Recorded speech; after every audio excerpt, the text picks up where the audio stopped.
Ever wondered which is a better investment, FXAI or FNILX? Today we're diving deep to find out. In the vast realm of investment options, two giants often go head-to-head, FXAIX, also known as Fidelity 500 Index, and FNILX, also known as Fidelity Zero Large Cap Index. These are two popular index funds offered by Fidelity Investments, one of the largest and most diversified financial services providers in the world. But the question is, which one is a better bet for your money? The answer isn't as straightforward as you might think. It's not just about returns. We also need to consider factors like risk, drawdown, expense ratio, and more. That's why we're not just comparing apples to apples here.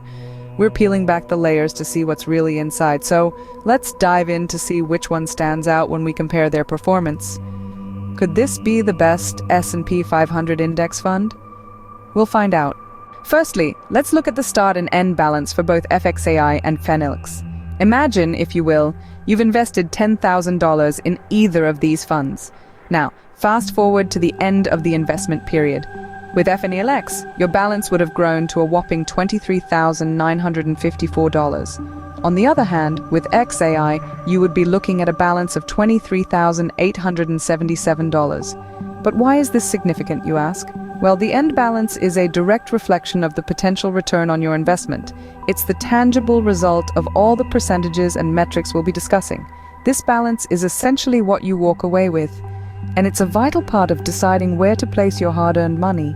Clearly, the end balance is a crucial factor to consider while choosing an investment. Now, let's delve into the performance metrics: annualized return, standard deviation, best and worst year. Starting with annualized return, also known as compound annual growth rate or CAGR, it's a useful measure of the average rate of return per year over a period of time. For FNILX, we're looking at a solid 17.21%. In comparison, FXAI trails slightly behind with a CAGR of 17.15%, while VOO, a popular ETF, is at 17.11%.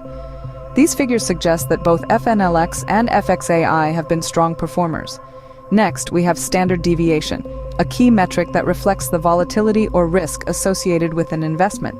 A lower standard deviation means less volatility, and in this case, both the FXAI and VOO sit at 17.99%, whereas FNILX is slightly more volatile at 18.19%. Now let's talk about the best and worst years.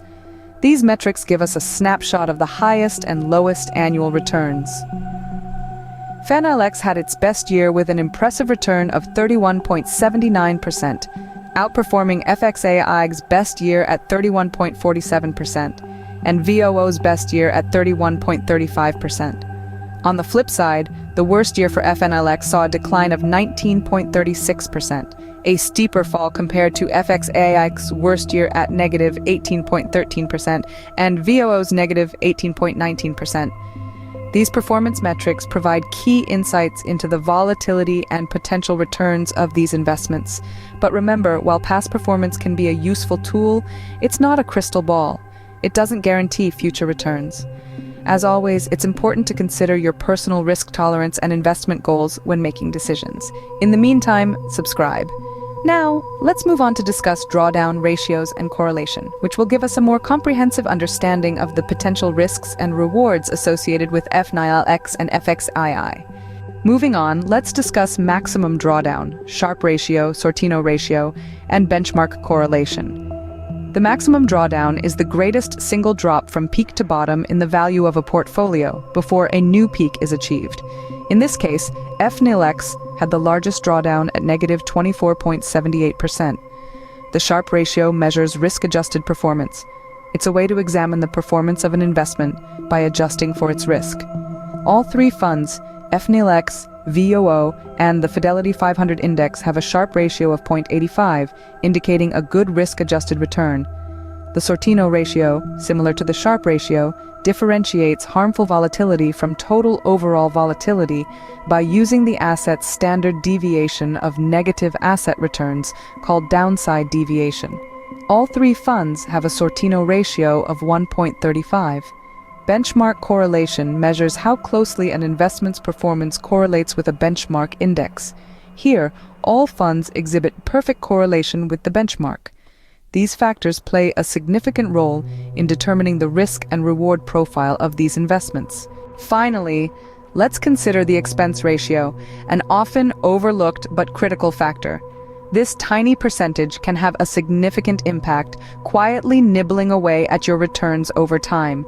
It's the cost of running the fund, and it's deducted from your investment, whether the fund gains or loses.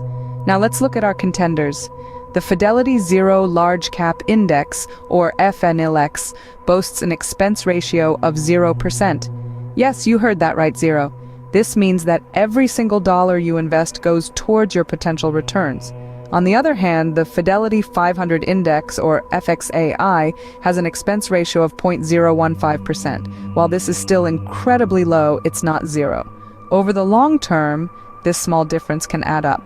Looking at the chart, they appear to track the same index and outperform the other well-known S&P 500 index fund, which means that you can have a higher returning fund for a 0.00% expense ratio. This takes the cake from FXAI's and VOO as being the best S&P 500 fund.